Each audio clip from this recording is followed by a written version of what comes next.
Daughter and son-in-law were coming up the east side of Snogualmic Pass, and as near as I'm sure it was about 9:20. It was between 9 and 9:30, and it was not raining. It was dry, and I was laying in the front seat against the window and looking straight ahead. And as we were coming up the hill, I kept noticing this cloud would flash kind of like a neon light. And the first thought was it was lightning, and behind the cloud, you know. And I got looking, the sky was all clear with stars in it, and I raised up and I told Ted, I said, what the heck is that? I said, is it, storm up there? And he says, did you notice it? And I said, yeah, and the kids in the back says, my gosh, we're getting into a thunderstorm, it isn't even raining. And so we kept looking at it, and I looked all around, the sky's clear, and Ted says, well, it's just one big cloud like that. So as we were approaching, I can't estimate, it must have been maybe 3 miles to the top of the pass. As we came along the highway, and we noticed the cars were slowing down, but nobody stopped. Of course, we slowed down, and over to the right, there was a clearing in the area, and I would say probably about 2 or 3 blocks off of the highway. You could see just straight land, and it dropped down like kind of a gully down below, which you couldn't see the bottom of, but the land was straight, and it dropped.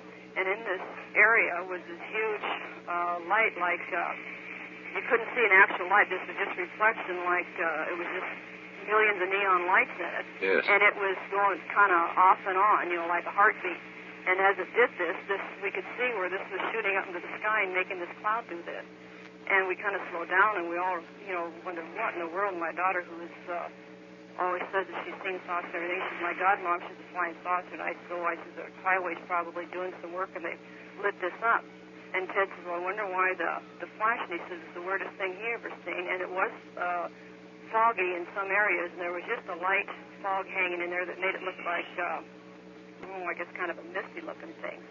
But it was just something I had never seen before, and it's been bugging me, and I told Ted, I said, well, we should call or stop in North Bend. And so we followed the traffic, and there wasn't one car ahead of us that stopped in North Bend. Everybody just kept right on going through. Well, I was going to call yesterday, and I didn't know who to call, so when I come to work this morning, I was telling the people, you're going to think I'm nuts, but I just told them what we've seen. And this one gal, she says, well, start calling around and tell somebody just to find out what it is, because it's really been bothering me. But I've never seen anything like this. And you couldn't see no actual anything except the reflection or the lighting, the glow. Yes. And it would go off and on. So I called the Bellevue State Patrol that Seattle Times told me, because they do the I-5 freeway. Yes. To see if there was any construction. So she got on the line, and she said there was no construction of any type going on up there where they were using any lights. So I can't figure out what in the world this strange-looking thing was. Oh. And I was wondering, did you get any other calls? Not from that area, no. Well, it was really weird. Okay, now, can you give us any estimate as the exact location that you were involved there? Well, it was the east side. It seemed like we were just about to the top of the pass, probably about 2 miles from the top, and it was on the right side of the highway, on my side. I see. We were coming towards Seattle, and we weren't... we would pass... I first noticed the clouds shortly after Lake Ketchum, that on the left side, that big lake. Right. Okay, as we was coming around up in there, you kind of get a straight highway, and this is when we noticed this cloud business, this one cloud, and then we drove, I don't know, I couldn't even tell you. It didn't seem too far, and then this clearing was there. And then this big, round, huge glow of light that was going off and on. It wasn't a fast off and on. It was just like a regular neon light. And it reminded me of the reflections of neon lighting, very, very bright. And then, of course, we went on by, and then I turned around. We kept watching in the back window, and you could still see it doing it. And then as we was driving in closer to Seattle, we had... I don't know how far we'd gone, and in the hill, I kept looking at everything. Then I noticed this real bright green-type shiny light, and it kind of made a big glare, and then it disappeared, and then it kind of, in the trees, this was in the trees, you could see this type thing again, and so Ted said, well, it's probably a beacon for an airplane, but I usually thought they were red. I don't know, but this is an extremely bright, clear green, and then the same type of a glow. And I seen that, and I'm like, God, what in the world's happening around here? We travel that pass all the time, and never have I seen anything like that. And I'm not cracking up, but I am quite concerned because I can't believe what I've seen. Okay, do you have the approximate location for that green object? Oh, golly, no, I'd have to ask my husband. Uh-huh. But it was in a more dense wooded area, quite close to the highway. Yes. like coming into North Bend, I think. Okay, now getting back to this first object, you say that it was in a gully? Yeah. Was this a very deep gully or fairly shallow? Well, I would say that it was, I couldn't tell because what I'm trying to say is the land was level. Yes. And then you could see the horizon of it kind of drop down. And how far it dropped down, I don't know, but you couldn't see. My daughter said she'd seen something extremely bright in it, but I didn't. All I seen was the reflection of the glowing light. Okay, would you say that this was sitting on the ground? Yeah. Okay. And was it dark when you came through there? Black, yeah. It was about 9:30. Is there any possibility you would recognize that again if you went through? I think so. Okay. And this was just all light. Now, what was the color of the light? The same color as the reflection of a neon light in the night was, well, it was definite white, but yet kind of this glowy, it's very glowy. Fluorescent type? Yeah, I right. see, okay. And it pulsated very similar to a heartbeat? Right. Okay, were there any other colored lights involved? No. Okay, all white then. Yeah, and then it was foggy in the area. Now, whether this was fog or what, I don't know, just kind of hanging over it. It was the eeriest looking thing. This is what upset me so bad. And it looked like vapors, or yet it looked like it could have been a light fog or something. That's about the best I can explain it. Okay, do you have any idea, just a visual estimate of how far away the object was? I would say probably a mile to 2 miles in, if that far, a mile in. Okay. Not even a mile, maybe. Steve and my husband probably, they're better at distance and stuff than I am. Yes. And he was telling me yesterday, he said, did you call anybody on that? And I said, no, I don't know where to start. I said, they're going to think we're nuts. And he says, nuts, hell. He says, I can't believe it. My daughter didn't sleep all night long. She's been upset ever since she's seen it. Because it's, I don't know, it's just something you just are breathtaking when you see because it's so strange. Yes. And it's the honest to God truth. I'm no nut or kook or anything else. But here, I work in a hospital, and it's just been driving me nuts. And one of the lab techs says, you call in and find out, or you're not going to rest till you do. And I said, they just tell me they're a construction lab, I would be satisfied. But there's nobody that would have an area that big with construction lights. I mean, in that type of a glow. Well, we've been getting a lot of UFO reports in this area in the last week. Mm-hmm. Well, I believe it now. After seeing that, there's no way I was against them, but after seeing that, I'm a firm believer now, because I just know that wasn't right. Well, what you have described is, it fits the pattern, so it's really no different.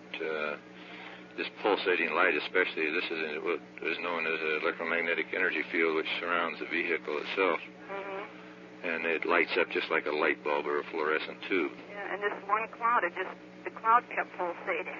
And in the center of the cloud, it was a more predominant kind of I want to say it was orange, dirty yellow or something in the center, and it just lit the whole entire cloud. This is why we thought it was lightning at first, but after seeing this, and you could see the not vapors, but the lighting was just like, when they open a new building, they have these big lights outside. Right.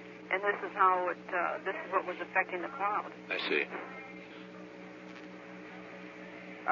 If you would like, I could have my son-in-law or husband call in. They could give you more detail on the distance and stuff like, that, because I'm no big judge of distance. It's just, if that would help you any. Yes, could I have your son-in-law's name? Steve. Got into Seattle we got home about 10:30, and I was trying to look at my watch. I told Ted, I said, I want to see what time it is, and I couldn't see my watch, and he looked at his, and he said it looks to be around 9:20. Uh-huh.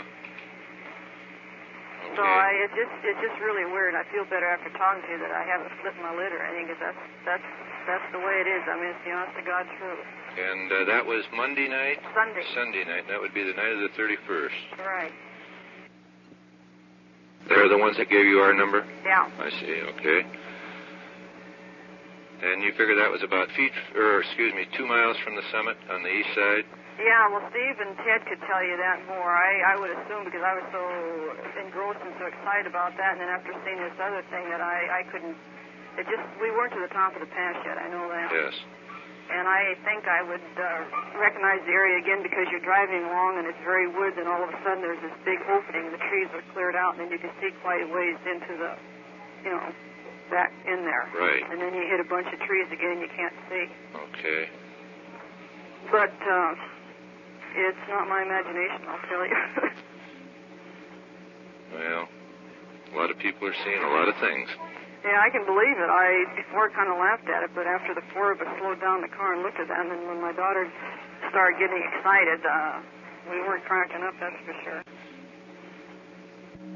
Also coming back from east of the mountains. Well, great. And I thought I'd just give you a buzz. Okay, could you give us a description of what you did see? Well, it was just about a mile or a half a mile before you got to the summit. And what it was like is someone was arc welding at night with a super big arc welder. And that's what it was, illuminating the clouds. And that's about what it looked like. It was white in color. And it was flickering on and off. And finally, just before we got to the summit, there's a large gap. And it was a real super bright light, real bright. And it lit up the whole area, but it was still flickering. It wasn't a steady light. And that's about basically what it was. Okay, what was the color of this light as you saw it? It was white. Straight white. Yeah, okay. Yeah, it was white, but it was illuminating a large area. And I just forgot it, you know, when I passed by it. I just figured someone was working down in there or whatever. And when Ted was talking about it this morning, I said, hey, I saw the same thing. And, no, you said it was illuminating a large area. Are you speaking the ground area?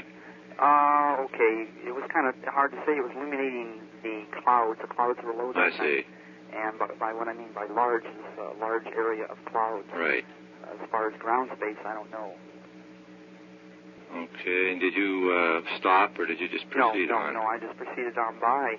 But you could see it for a good, I'd say a good half a mile, 3/4 of a mile. I see. And it was almost right on top of the summit there. And like I said, I just forgot about it till Ted was talking about it this morning. But I don't know. And you figured the time about what on that? 9:30, 9:30, 9:45. Okay. Yeah. Okay, do you have any visual estimates of how far away that was, or how far it was off of the highway? On the highway, I'd say a good half a mile. Half a mile, okay. Yeah, I would say, yeah. Okay, now would you say that the object or the light itself was on the ground? Yeah, because it was. I wouldn't say on the ground, but it was going up into the clouds. It was going up into the clouds. You right. mean So it'd have to be from the ground up, but I don't know how close to the ground it was. I see. Okay. Could you compare that with anything for size? For size? God, no, not really. Okay, just holding any small article at arm's length. About how big would it be? Like a coin or a... Oh, you mean the space of the light? Right, oh, right. God, no. I would say maybe half a football field. A half a football field, okay. Yeah, that it was illuminating up the clouds. It wasn't a very small light. It was a large area. Yeah, okay. And time of observation? I mean... 9:30, 9:45. Yeah, okay. Well, this is great. We're trying to get enough data so we can get up there. You figured about 1.5 miles from the summit? Either, 1 to a half mile. 1 to a half mile, okay. Let's see if we can get somebody up there and take a look at that area. Well, we sure appreciate your calling, Larry. Okay. And if you see anything in the future, let us know. And if we get any real good information on this, why, if we happen to get a crew up there and find anything, we'll let you know. Yeah, fine, thank you. Thanks again. This is a UFO reporting center in Seattle. I wonder if we could get a description of what you saw. Well, I didn't even get the good shot because I was inside the car. My wife saw it. She said it would. I just saw the lights, because it was so foggy up there just before you started going up the pass. And, you couldn't help but miss it, all the lights being on. It was just like a radiation flow or something, it was just up and down, but it was so foggy you could just see it in the clouds up there. It was really bright, we were just driving through and I wasn't seeing anything of it. And I said, they must be working on the roads or some construction, because it was so bright. Yes. And, my wife, they have a Monte Carlo, and she was looking through the little window there, and then she goes, no, look at it, it's white. I'm going, oh, yeah, sure, She goes, no, look at it, but finally we kept on looking behind us, and it kept on going and going and going, And so we couldn't figure out what it was, but, I thought it was construction, but on Sunday night we weren't sure. Yes. But it was really bright, you couldn't help but miss it if you're on the freeway. Now, how far would you say, just a visual estimate, was the object? About a half a mile. I see. And it was all light, white light? Yeah, it just reflected, just like fog was coming in, and it just shone right straight up in the air. Uh-huh. And when we went by, you could just look right through the trees and see it, just bright and shiny. There it was, all light. And it was, it was kind of different, So that's what she said she was going to call somebody and find out. Well, was there any indication that the source of this light was on the ground? Yeah, you could see right through the trees, what trees there was. Because I remember when I was driving, when we drove by, I'd say maybe it was a half a mile, maybe a mile, or maybe even less, to that first hotel, or I don't know what sure it is on the left side road as you're going up to the pass. Yes. That's about how far it was away, because it was on the right side, and when I just turned around from looking at it, and then there was that lodge or whatever it was on the left-hand side. That would be the first lodge heading west. Right. It was. It's the old Swiss-looking hotel. I'm not sure what it was. It was all lit up too. All the lights were on. Yes. But it's about I just got done looking at it, and I turned around, and I remember looking right at that. And so it must have been about a mile away from that, and then about a half mile in. Well, then the object was giving off enough light so that you could see that it was in the trees. Anybody drove by, they couldn't miss it. Uh-huh. Couldn't help from seeing it. I see. Because the whole sky was lit up from it. It was, it was bright. You couldn't miss it. Could you give any estimate on the size of that? Yeah, comparing it with something. Well, that's it. That's the only thing I could think of at the time of being so bright would be a skylight, but it was even bigger than that, I would think. Uh-huh. Of course, then it was so damp and foggy, or cloudy. I guess I shouldn't say foggy; it was more cloudy. Uh-huh. And you could see it right in the clouds. The clouds were down low, and the light was right into it. And it was bigger than a skylight, because that's the first intention I had was that they must be exploding or something and have a great big light on what they were doing, so they didn't make any mistakes. The only thing I could think of. I said, well, it must be a gigantic skylight. But it was straight up in the air, and it wouldn't be doing any good. Yes. Well, in other words, the light which appeared to originate on the ground was shining as a solid beam up into the sky? Or was it just a reflection in the sky? No, it looked, could be. I mean, it was there. When you look in the clouds, there it was. But yes. You could look through the trees, and it was all white, just like a bright light was on. And it was kind of, like a radiation. It was just, there. I really didn't pay that much, I was staring at it, and stuff, but I wasn't really thinking of what it could have been, I was just going, oh, yeah, look at that, because you couldn't help from missing. Anybody who was on the freeway had to see it. Yes. It didn't reflect light into the vehicle, did it? No. It wasn't that bright, okay. And was this a steady light? Yeah.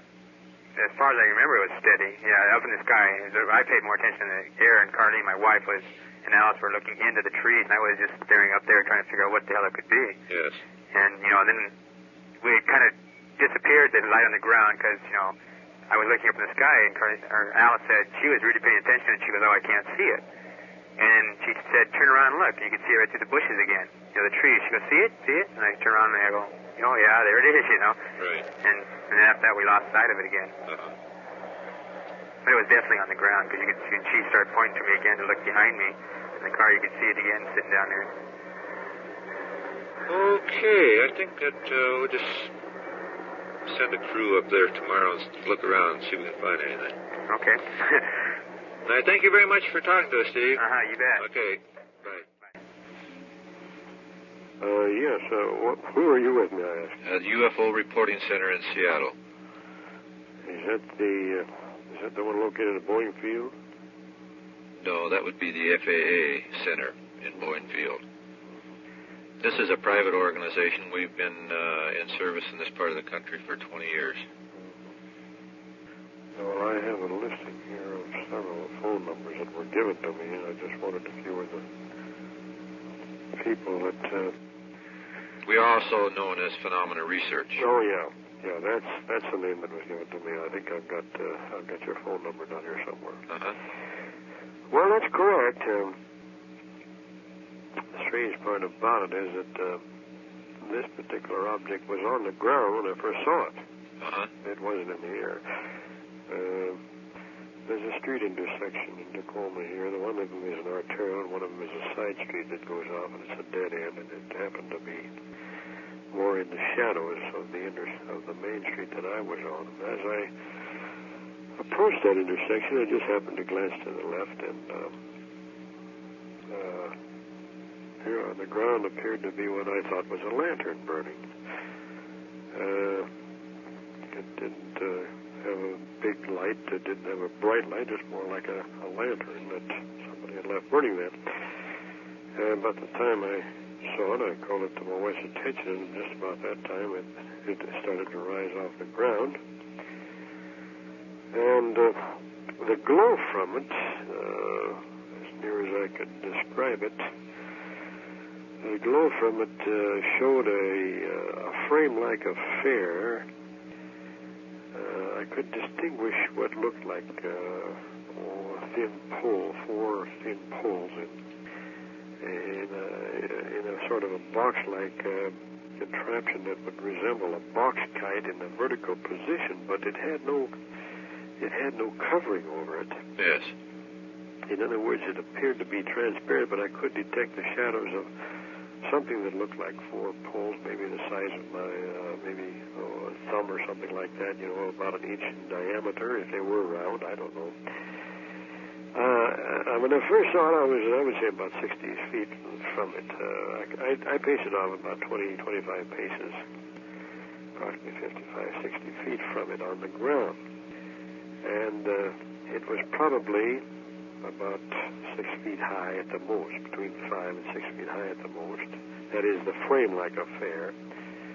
And I would judge about 2.5 feet in diameter, although I didn't know whether it was round or square because I couldn't detect any covering on it. Yes. Well, the minute I saw it, and I called it to my wife's attention, it began to rise off the ground. And since it was to our left, I rolled maybe 20 feet more and put on the brakes, pulled over to the side.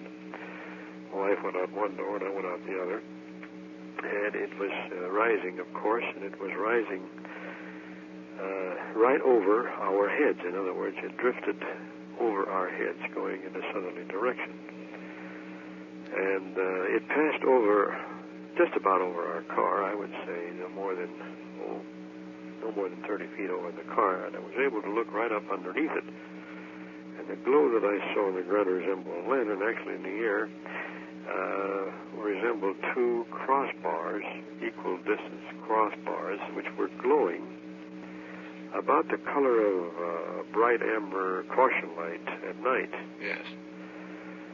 And this thing, there again, I estimated to be 2 to 3 feet in either diameter or square, but since I couldn't see no frame around it, no shape of it, I couldn't tell whether it was round or square. There was no covering around it. And it rose in a vertical position, but it went off on a tangent towards the southwest. And it rose about the speed of a gas balloon that you let go at the fairgrounds. Yes. And it goes up into the sky. That's about the speed at which it rose. Well, shortly after I stopped, another car stopped behind me, a young fellow from Fort Lewis, Army man. And he asked me, "What's that?" I said, "Darn if I know what it is." And then a minute or two later, a couple of young kids came running up from a couple blocks away. He pointed in the direction where they came from, and they said that they had seen it close to their place, and it had gone over some houses and disappeared from view from their view, and over some trees, and they couldn't see it anymore. They were running in the direction it had gone. And evidently it had gone in the direction to where I saw it, and then it had come down onto the ground again. And then it took off when I saw it. But all of us watched it go, and maybe watched it for 3 or 4 minutes, and then I got to the notion all of a sudden that I should get to a phone and call up McCord Air Force Base, because it was drifting off in their direction, in the southwest from where we were. And I figured that maybe they could pick it up on radar, or maybe send a plane out.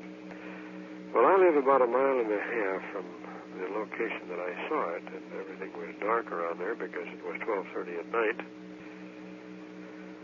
And I told my wife, "Get in the car, let's go," because everything was dark and I didn't want to pound on somebody's door in the middle of the night and ask them to use the phone, because they probably wouldn't anyway. Right. So we drove home. quite hastily, and on the way home, I looked back. Actually, I made a right-hand turn and was going down away from it. When I looked back, I could still distinguish it in the sky, and it was glowing with the same intensity that it did when it passed over my head. There was no fire, no heat, no sparks. I'd say if there was heat, I don't know. I didn't get that closer, but there was no sparks. There was no fire insofar as a flame-like affair. There was no smoke. There was no motion, excepting that rising on a tangent. And I got to the phone, and of course I had trouble getting through to the right party at McCord. And after I got through to what I thought was the right party, he said, "Well, I'll call Alert and tell them about it." And he didn't even seem interested in taking my name or phone number, although I gave it to him. And that was that. I went back to the location where I had seen it take off the ground. Shortly after that, I took a bright light with me, and I shone the headlights on the spot where it had been setting, but I couldn't see a thing on the ground that indicated anything like a burn or a smoke area or anything. Yes. Actually, it was in the middle of a street that was a dead-end street, but not very well used, and it was about, like I say, about 60 feet from the left side of the right side of the arterial that I was traveling on. The next day, I tried to contact McCord and see if I could get some information from them on what they had seen or done, but I couldn't even get through to the same party that I had talked to. Of course, I was calling in the daytime, and this had happened late at night. Maybe the same crews were on, different crews were on at that time, but I don't know.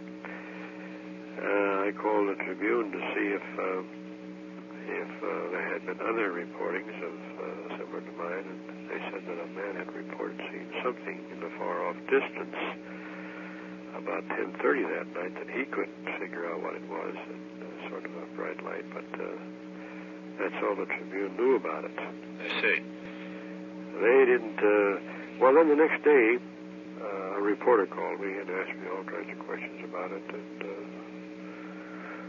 any number of questions, and what it looked like, and so forth, about the same way you're doing now. He didn't, of course, you're not asking questions. I'm telling you what I know. Yes.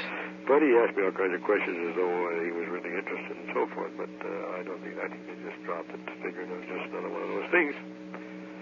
But this is something that I very definitely saw and very definitely experienced, and I'm puzzled at what it is, and I'm not staying awake at night trying to figure it out, but at the same time, it's quite a puzzle. Okay, was that dead-end street inspected during the daylight hours? I did, yes. I went back during the daytime. And nothing was found? Nothing. Nothing was found or seen, and there was absolutely nothing to indicate that this particular object had been there the night before. Are there quite a few homes there? Well, there's homes in that area, but there's sort of a small brushy area between the homes and the area itself. I see. What street was that? Well, the street that I was on was South 56th Street, between Pacific Avenue and McKinley Avenue. 56th Street runs east and west. Uh-huh. Are you familiar with Tacoma? Slightly, yes. Pacific Avenue runs almost north and south, and McKinley Avenue that we live on runs almost north and south. Uh-huh. 56th Street is an arterial between those two, and it was at 56th and B Street. Now, B Street is a dead-end street on the left going east. On the right, it is not B Street at all because there's a jog in it there. There's a big church on the left. So. I see. But it passed over our car, and it passed over the church, went off in a southerly direction. This was at 12:30 at night that it happened, that I saw it. And it was a rather clear night. I could see a long distance. About how long did you observe the object? Oh, I see. We watched it for 3, 4, 5 minutes. Uh-huh. Did you by any chance get the names of the other people who had stopped or the youngsters that came up to the scene? I wished I had it. I did not. Okay. That's something if it probably never will in my lifetime ever happen again, but if it ever does, boy, I'm sure we'll get names. My wife and I are the only ones that can corroborate it. But these two boys, or this group of boys, stated that the object had... Just two boys. That it had apparently landed where you had first seen it then. Yeah. Well, the two boys came running, and they said they pointed off in that direction. We lived down there. We saw it down there, and we couldn't tell what it was, and they came running in the direction that they saw it go. So obviously it hovered over or passed over the houses rather low, and then it went down again onto B Street where I saw it. Okay. And that was about 10 p.m. when you first sighted it? No, it was 12:30. 12:30. Yeah, this other fellow that told the Tribune that he had seen something, he said he saw it around 10:30 that night. 10:30. Now, whether he saw the same thing or not, I don't know, because he didn't see it close. He saw it far away in the sky. Right. And did you get the name of our organization from a source in Tacoma? Well, it so happened that the next day after, well, this was at 12:30 at night, and about 4 in the afternoon that same day. This is 12:30 in the morning, I should say. Yes. A.M. About 4 o'clock that same day, I called McCord to see if I could get them any information, and they couldn't give me no information at all. And they suggested that I call Washington State Civil Defense in Olympia. Now, why, I don't know, but they did. So I called Washington State Civil Defense in Olympia. Some girl answered the phone down there, and she says, no, she says, we don't handle anything like that anymore. And I don't know if they ever did, but she said, I can give you the phone number of some people to call, and she mentioned your group, Phenomenal Research. With that number, she gave me that number, P.O. Box 1807, I think. And she also gave me the name and number of Washington State Center for UFO Studies for Renton, and Washington State Aeronautics Boeing Field, Seattle. I didn't call either one of these because I thought that maybe the reporter would do something about it, you see. When he was calling us the following day, he asked, of course, all kinds of questions, and I told him who I had called and the names that I had gotten from the Washington Civil Defense, and one of them was yours. He said he was going to follow it up, but I don't think he ever did. You never got a call from him, did you? No. Yeah. Well, that is the situation as it stood, and I just left it that way. It's a peculiar situation as far as I'm concerned, because up until now I was neither a believer nor a disbeliever. I just figured that maybe it's so and maybe it isn't so. You know, you just don't dwell on the subject, and even today I don't dwell on it, because whatever it is, it is. I saw it, and that's all there is to it. I don't have the answer to the mystery, and I'm not, as I said, I'm not the type to lay awake at night trying to solve a mystery that isn't solvable as far as I'm concerned. True. Okay. It's been a puzzle, and I can assure you we weren't drinking. Well, we sure appreciate... the question everybody's been asking me every time we talk about it, what'd you have to drink? Oh, yes. Well, that's common. We sure appreciate your talking to us, and if we get any additional information on this, we'll let you know. Well, I would be very much interested in additional information. What is your name? Bob Gribble, Gribble. Yeah, I think that's the name I got from... Where did I get that name? Wait a minute, let me look through it. I had that name written down here someplace. Phenomenal Research, Robert Gribble. That's right. That's the name that was given to me by this office in Olympia. Fine. So evidently they know you people. Very good. Well, they know about you. That's great. Well, I thank you again, sir. Okay. All right. Bye. Good night.